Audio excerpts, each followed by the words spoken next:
Ребята, привет! Сегодня в планах посетить два места – Большую базилику в Пловдиве и СПА в Хисаря. Начнем мы с первой. Епископальная базилика и римское мозаичное наследие Филиппополя.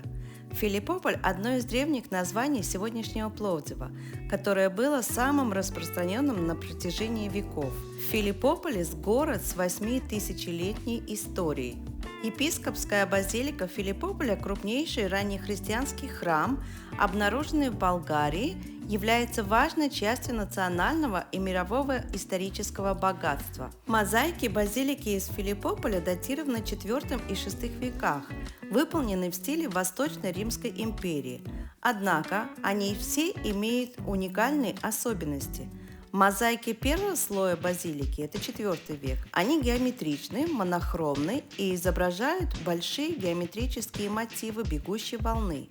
А мозаики второго слоя, созданные в V веке, сочетают в себе геометрические орнаменты с отличительной чертой епископской базилики птицами. Представляют собой настоящий взрыв цветов и форм. Их сложные орнаменты создают оптическую иллюзию трехмерности. И наполнены они смыслом. Геометрические орнаменты первого слоя свидетельствуют о художественных проблемах, с которыми столкнулось общество при переходе от язычества к христианству. Новая религия все еще ищет свой художественный язык, поэтому она заимствует из языческого наследия. Однако среди них уже присутствует главный символ христианства – крест. Второй слой мозаик показывает, что христианство уже обрело свой символический язык. Десятки птиц на полу не случайны. Они представляют собой Эдемский сад. Павлины имеют еще более яркую символику. Они олицетворяют бессмертие души. Возможно, поэтому перед главным входом в базилику изображен впечатляющий своим пышным разноцветным хвостом павлин. Смыслом проникнуты и сцены с фонтаном жизни. Фонтан символизирует Иисуса и идею о том, что тот, кто пьет из него, обретает вечную жизнь. Для мозаики епископской базилики использовались галька белого, черного, желтого, охристого, красного, несколько оттенков синего и зеленых цветов. Некоторые из них, например, зеленый, представляют собой полудрагоценные камни, добытые в горах Родопи. В поздней античности епископальная базилика была центром жизни в Филиппополе. Конечно, мозаики римской эпохи в Филиппополе поражают своим великолепием и богатством. Это настоящий шедевр позднего античного искусства, который вдохновляет современное поколение. И если вы будете в Пловдиве, обязательно посетите эту базилику.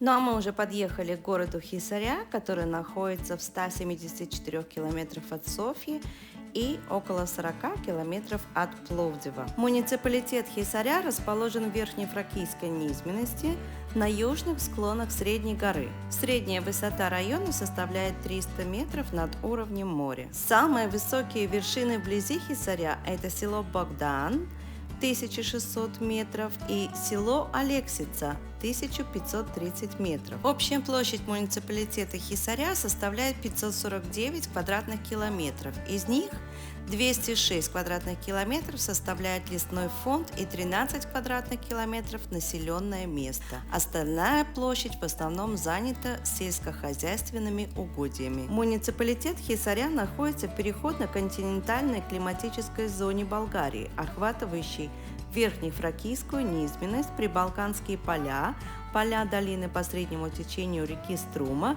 и самые восточные части Северной Болгарии, за исключением побережья Черного моря. Важнейшей особенностью климата является переходной характер с преобладанием в одни годы субтропического влияния Средиземноморья, а в другие – среднеевропейского континентального климата. Зима теплая и мягкая. Снежный покров держится в среднем 27 дней в году и имеет среднюю толщину 5 см. Лето продолжительное и приятное. В июле и августе Влажность низкая, а ветра слабые. Среднегодовая температура воздуха 11,5 градусов, среднелетняя температура 21,5 градусов, средняя зимняя температура 1 градус и минимальная температура января минус 10, минус 11 градусов. Абсолютный максимум температуры для Хисаря составляет 39,5 градусов по Цельсию. Характерно два максимума осадков – июньский, обусловленный континентальным влиянием, и ноябрьский, обусловленный среднеземноморским климатическим влиянием. Население. 6600 человек живут в болгар и около 200 цыган. В городе имеется 3 православных храма, 2 католические, 1 евангелический и мечеть. Город Хисаря славится прекрасными парками с около 300 видами растений, занимающими площадь в 100 гектар. В городе можно посетить археологический музей, прогуляться по древнему городу, объявленному археологическим заповедником, в котором можно увидеть фракийскую гробницу, раскопки римских бань, казармы и административные здания. Хисаря – это известный бальнеологический курорт, который предлагает прекрасные условия для отдыха, для экопрогулочного, сельского, культурного и курортного туризма. Хисаря является конечной станцией на ЖД-маршруте Пловдив-Карлово, а по маршруту Пловдив-Хисаря, Хисаря-Пловдив ежедневно в обоих направлениях ходит около 6 поездов. Некоторые из них имеют пересадку в Долна-Махала. В будние дни есть автобусные маршруты в Сопот, Михельцы, Старосел, Пловдив, Малокрушево. Городской транспорт работает во все дни, кроме субботы.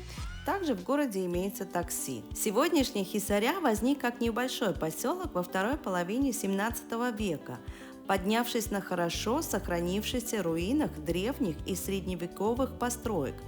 В переводе с турецкого название Хисарь означает крепость, но этимологический анализ указывает на то, что название происходит от латинского слова «кесария» или «царский город». Прямая отсылка к славному прошлому этого сказочного места с минеральными источниками. Израильтянам знакомо это слово и это название. Город с банями занимает 3-е место в римской провинции Фракия, сразу же после Филиппополя, то есть Пловдив, и Бероя, то есть Стара-Загора. Вот так за разговорами мы добрались до спа-гостиницы. Честно говоря, я не очень хотела ехать в спа именно в Хисаря. По моему мнению, это тот курорт, который твердо застрял в 90-х. Но мы решили дать шанс еще раз этим спа и посмотреть, может быть, в городе что-то поменялось. Но первые казусы уже начались на ресепшене. Когда мы подошли и хотели купить вход на один день, там был прайс-лист 45 лева вход на обычный спа и 65 лева на делакс спа. Мы попросили за 65 лева, нам сразу сказали, что няма и это сейчас закрыто, что мы можем купить только за 45 лева на человека в обычный спа. Но мы сказали, окей, хорошо. Заплатили, стоим, ждем. Она говорит, ну, в принципе, все, идите. Я говорю, а как идите? Дайте нам халаты, полотенца. Халатов, говорит, няма. И полотенцев тоже няма. Ребят, ну мы ходим в Старосел раз в неделю, ну раз в 2 недели так точно мы туда ездим. И вход стоит 35 лева. И мы всегда доплачиваем за дополнительную зону, то есть за 60 лева на человека у нас получается 2 зоны, одна из них лакшери зона, и за это мы получаем и халат, и полотенце, и ключ от локеров. Тогда мы сказали, ну окей, если это няма, тогда давайте ключ от локера. Она говорит, ну идите туда, там разберетесь. Мы пошли вниз, там где локеры. Эта комната, там где переодевается, оказалась совсем странная. Все шкафы были открыты, ни в одном не было ключа. Мой супруг пошел к спасателю бассейна для того, чтобы попросить ключ хотя бы от одного локера. Спасатель по всей гостинице, мне кажется, искал хотя бы один ключ от локера. А за это время мы зашли на бассейн и посмотрели, что происходит, и мы поняли, что без халатов совсем никак. И тогда мой муж вернулся на ресепшн и попросил девушку за деньги дать нам халат. Он сказал, я заплачу любые деньги, дайте халат. Тогда девушка начала звонить к высшему начальству и выяснять, как это сделать. После того, что высшее начальство девушке сказала, что пусть они оставят задаток 100 лева, и тогда дай им халат. Только после этого мы получили халат. На весь этот спектакль у нас ушло где-то минут 50 нашего времени. Потом еще какое-то время у нас ушло на обнаружение всех facilities, которые относятся к спа. В общем, ребята, за 45 лева что мы получили? Мы получили полуолимпийский бассейн. Мы получили вот это, то, что вы видите, это типа как соляная комната, но она же зона релакса. И там сухая, мокрая сауна. И возле бассейна было джакузи. И это все.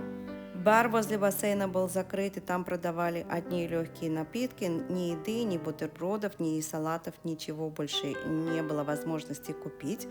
Но самое интересное было в конце. В этой душевой не было просто совсем никакого ни мыла, ни шампуня. В общем, ребят, мы как ездили в Старосел, так и будем ездить в Старосел. Та же термальная вода с теми же химическими свойствами. И очень, конечно, жалко, что в таком состоянии находится самый знаменитый курорт Хисаря. Ну а так как мы не ели целый день, мы решили зайти в ресторан «Национал», который находится в центре Хисаря. Нам там было довольно вкусно, поэтому если вы будете в Хисаря проездом по туристическим местам, обязательно зайдите и попробуйте. Я благодарю вас за лайки, за комментарии и желаю вам всего хорошего. Ну а на сегодня все. Пока-пока.